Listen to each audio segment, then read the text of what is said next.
गुरुर्ब्रह्मा गुरुर्विष्णु गुरुदेवो महेश्वरः गुरुर्साक्षात् परब्रह्म तस्मै श्री गुरुवे नमः।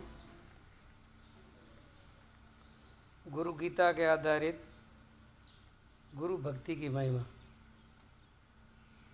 कल आपने उत्तम अधिकारी आरुण की कथा सुनी थी। उस आरुण के भी एक और गुरु भाई था, उसका नाम था उपमन्यु।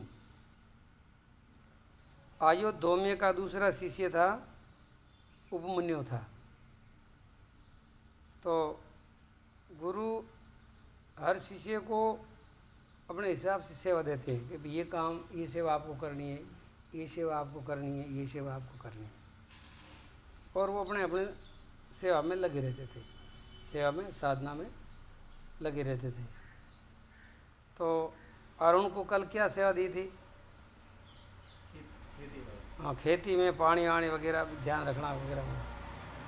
तो उसमें वो बड़ा सफल हो गया और गुरुदेव ने उनको पूर्ण रूप से उत्तम अधिकारी समझ करके उनके ऊपर कृपा बरस गई। अब उपमन्यु को क्या काम दिया है? उन्होंने कहा कि बेटे तुम जाओ, गायें चराने की सेवा उसको दी गई कि गायों का काम आपको संभालना है। ठीक है। उपमन्यु सारा दिन गायें चराता और शाम को गायों के साथ आश्रम पहुंच जाता और उनका शरीर हष्ट-पुष्ट देख कर गुरु ने एक दिन पूछा, अरे उपमन्यु तुम रोज खाता क्या है, इतना हष्ट-पुष्ट रहता है? कुछ समझ नहीं आया, क्या खाता है तो इतना हष्ट-पुष्ट क्यों रहता है, क्या कारण है? उपमन्यु ने कहा, गुरुदेव भिक्षा में जो मिलता है भिक्षा ले आता हूँ और भिक्षा में जो मिल जाता है वो मैं प्रसाद पा लेता हूँ। गुरु ने कहा कि भाई ये तो अधर्म है, ये तो तुम पाप का काम कर रहे हो। भिक्षा गुरु को अर्पण किए बिना तो खाना नहीं चाहिए, और जो खाता है तो वो तो महान पाप का भागी होता है। ये हकीकत नियम है शास्त्रों का, और शिष्य का ये धर्म होता है। भिक्षा में कुछ भी मिल जाता है तो पहले गुरुजनों के शरण में रख देना होता है।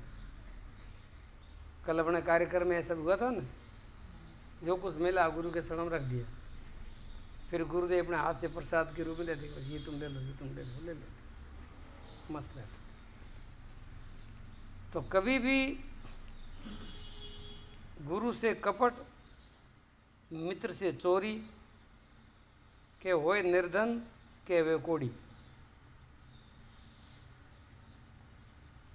इसलिए दूसरे दिन उपमन्यु गायों को जंगल में छोड़ करके गांव से भिक्षा मांग करके ले आता और जो कुछ मिलता गुरु के शरणों में रख देता। गुरुदेव सारी भिक्षा रख लेते और उसे कुछ नहीं देते, उसको कुछ देते ही नहीं थे। जितना मिला वो सब गुरुजी ने ले लिया। कुछ दिन बाद उपमन्यु को ऐसा ही तंदुरुस्त देख करके गुरु ने पूछा कि भाई क्या बात है रे, तो खाता क्या? अभी तक तो हष्ट-पुष्ट है, कुछ दुबला भी नहीं हुआ है, पतला भी नहीं हुआ है। गुरुदेव एक बार मांग करके भिक्षा आपके चरणों में समर्पित कर देता हूँ, फिर दूसरी बार मांग करके भिक्षा ले आता हूँ और खा लेता हूँ। गुरु ने क्या हद कर दी तुमने, तो दो दो बार भिक्षा मांगने के लिए जाता है तो अपराध है। भिक्षा तो एक बार लाई जाती है, दो बार थोड़ी लाई जाती है। दो बार भिक्षा मांगने से गृहस्थियों का हक मारा जाता है, ये तो बिल्कुल उचित नहीं है। आपको बहुत गलत काम करे बेटा, ये नहीं करना चाहिए। गुरुदेव की आज्ञा भी उपमन्यु ने आदरपूर्वक स्वीकार कर ली। ठीक है गुरुदेव, अब ऐसा ही करेंगे, एक बार ही लाएंगे भिक्षा, दो बार नहीं लाएंगे। कुछ दिन बाद फिर उपमन्यु को उसके निर्वाह के बारे में पूछा तो बोला, प्रभु मैं गायों का दूध पीकर निर्वाह कर लेता हूँ। तो भिक्षा तो बंद हो गई।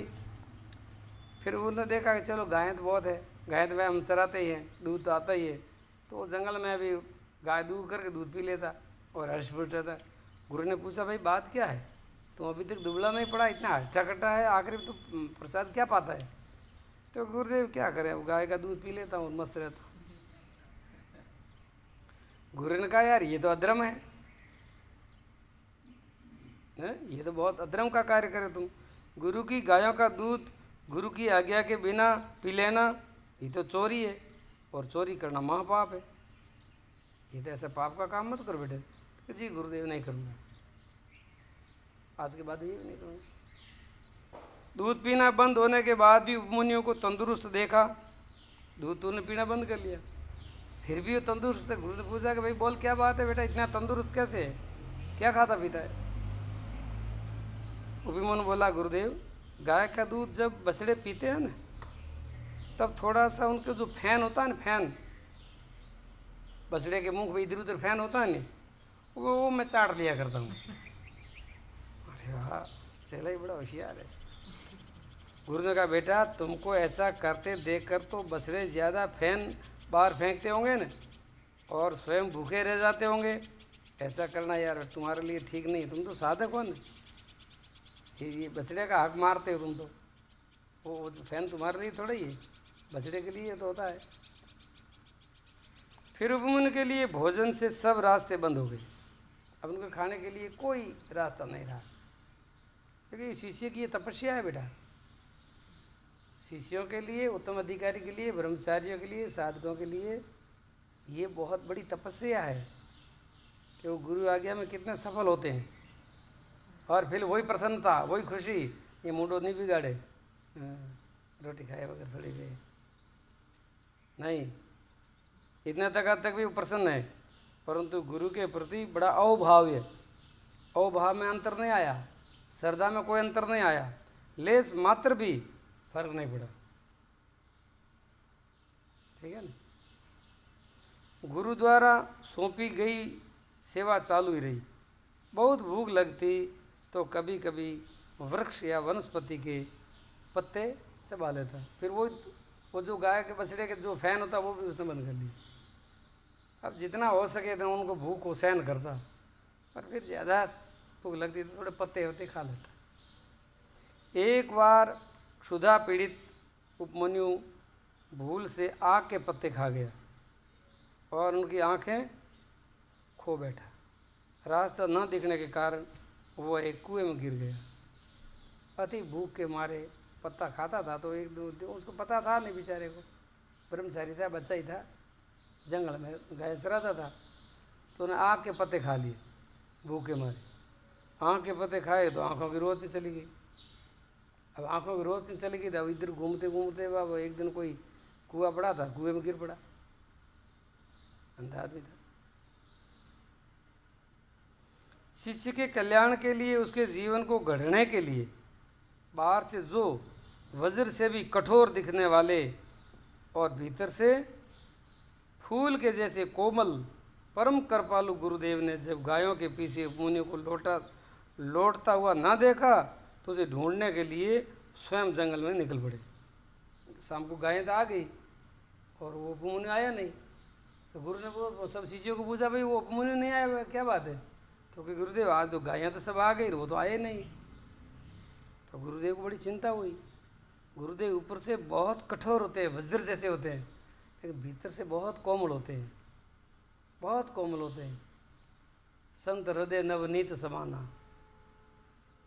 तो वो उनका अंतर का भाव भी समझना चाहिए। केवल बाहर की कठोरता देख करके गुरु से नफरत नहीं करनी चाहिए। बाहर की कठोरता देख करके अगर आप नफरत का भाव पैदा कर लोगे तो फिर आप गुरु भक्ति में फैल हो जाओगे और गुरु कृपा को आप नहीं फंसा सकोगे, और आगे जीवन के आपका जो विकास है वो रुक जाएगा। ये नियम है। उपमन्यु, बेटा उपमन्यु, गुरुदेव ने जंगल में जा कर के बहुत आवाज़ लगाई, बेटा उपमन्यु कहाँ है? उपमन्यु तू कहाँ है? दिखता नहीं है। फिर अंदर से बड़ी गूंज आई, बेरे के अंदर पड़ा पड़ा बोला, हाँ गुरुदेव, हाँ गुरुदेव। अरे इधर क्या कर रहा है? क्या करूँ गुरुदेव? अंदर गिर गया, मैं कुएं में गिर गया। कैसे गिर गया? पता नहीं, मेरी आंखों का रोशनी भी चली गई, मैं तो अंधा हो गया हूँ प्रभु। हे उपमन्यु तू धन्य है, हजारों भक्त पूजा के समय तुम्हें पुकारते हो, वे गुरु तुम्हें आज पुकार रहे हैं, धन्य है तेरी सेवा। आज गुरु शिष्य को पुकार रहे हैं। ये उनकी प्रेमा भक्ति आज्ञा का पालन करने से गुरु के हृदय को जीत लिया उन्होंने, गुरु के दिल को जीत लिया, शिष्य हमेशा के लिए गुरु को पुकारते हैं, लेकिन आज गुरु शिष्य को पुकारते हैं कि बेटा तू कहाँ है। जब उनकी आवाज़ आई कुएं के अंदर तो देखा, ओ हो, धन्य है तेरी सेवा, आज्ञा का पालन करना, तेरे जैसा कोई महान और कौन हो सकता है। तुमने सच्ची गुरु भक्ति की है, तुमने सच्ची गुरु सेवा की है। मैंने जितनी बार तेरी कसौटी ली, परीक्षा ली, तुम हर परीक्षा में पास हो गया। गुरु के मुख द्वारा अपने नाम का उच्चारण सुन करके कुएं में से उपमन्यु ने उतर दिया। कुएं के पास आकर के गुरुजी ने सारी हकीकत जानी और आँखों के उपचार के लिए देवों के वैद्य अश्विनी कुमारों की स्तुति करने के लिए उपमन्यु को कहा कि गुरुदेव मैं तो देख नहीं रहा हूँ, आँखें अंधे हो गया। तो कोई बात नहीं, तो कुछ मंत्र दे दिए अश्विनी कुमारों की आराधना के लिए। तो अश्विनी कुमार है वो देवताओं के डॉक्टर है, वैद्य है। तो उन्होंने स्तुति की। अभिमन्यु की स्तुति से तुरंत ही वहाँ अश्विनी कुमार प्रकट हो गए, दोनों हाजिर हुए आकर के। बोलो बेटे कैसे पुकारा है। उसने आँखों की दवा के रूप में कोई मिठाई खाने को दी। अभिमन्यु बोला अब मुझसे गुरु की आज्ञा के बिना कुछ भी नहीं खाया जाएगा। अरे ये तो दवा है, तो कि कुछ भी हो, गुरु की आज्ञा के बिना दवा भी नहीं खाऊंगा। अरे फिर अंधा रह जाएगा, भले अंधा रह जाऊंगा, कोई परवाह नहीं। अश्विनी कुमार ये तो दवाई है, इसे लेने में कोई अर्ज नहीं है, ये ले लो तुम। और तुम्हारे गुरु की भी एक बार ऐसी अवस्था हुई थी, तब उन्होंने भी ऐसी दवा खाई थी। अभिमन्यु ने नम्रता भाव से कहा मेरे गुरुदेव क्या करते हैं ये मुझे नहीं देखना है। अश्विन कुमारों ने कहा कि ऐसे एक बार तुम्हारे गुरुदेव ने भी दवा ऐसे खा ली थी मेरे कहने से। तो कि नहीं आपके कहने लिए खा ली होगी, लेकिन मैं नहीं खाऊंगा। अब मेरे गुरुदेव क्या करते हैं वो मुझे नहीं देखना है, ये खास बात है। मेरे गुरुदेव क्या करते हैं वो मुझे नहीं देखना है, लेकिन वो क्या कहते हैं वो मुझे देखना है। यहाँ बहुत अंतर पड़ जाता है इस दो शब्दों के अंदर। ये मुझे नहीं देखना है, मुझे तो वे जैसा आदेश देते हैं, आज्ञा करते हैं, उस तद अनुसार ही मुझे जीवन जीना है। अश्विनी कुमार प्रसन्न हो गए। अरे वाह, ऐसी गुरु भक्ति, ऐसी गुरु निष्ठा मैंने तो कोई साधक में देखी ही नहीं। बहुत धन्य भागी है तू, इतना महान है। और उपमन्यु कुएं से बाहर आया और सब वृत्तांत कह कर के गुरुदेव के चरणों में गिर पड़ा। गुरुदेव का हृदय पिघल गया, हृदय प्रेम से भर आया और उनके मुखारबिंद से अमृत के वचन रूप में बड़ा सुंदर आशीर्वाद निकल पड़ा। बेटा तू वेद वेदांग का परिपूर्ण ज्ञाता होगा, जाओ ये मेरा आशीर्वाद है। और धर्मावलंबी और महान पंडित बनेगा। हुआ भी ऐसा ही, लाख लाख वंदन हो बार बार कठोर दिखते हुए भी ऐसे परम दयालु गुरुदेव के शरणों में ब्रह्मवेत्ता गुरुजनों के शरणों को धन्य है, जो कोटि कोटि कसौटी के बाद भी अड़िंग रह करके प्रतिकार न करने वाले एवं गुरु द्वारा मिलने वाले आध्यात्मिक अमृत को पचा करके पार हो जाने वाले ऐसे उपमुनि सत्शिष्य को भी कोटि कोटि नमन है। ऐसे सत्शिष्य होते हैं। सत्शिष्य आगे जा कर के गुरु बनते हैं, वो ब्रह्मनिष्ठ बनते हैं, ज्ञानी बनते हैं और हजारों लाखों का कल्याण करते हैं। तो ऐसे अपने को भी ऐसा व्रत लेना है, ऐसा उत्तम अधिकारी शिष्य बनना है। बोलिए सच्चिदानंद भगवान की जय हो, सद्गुरुदेव की जय हो।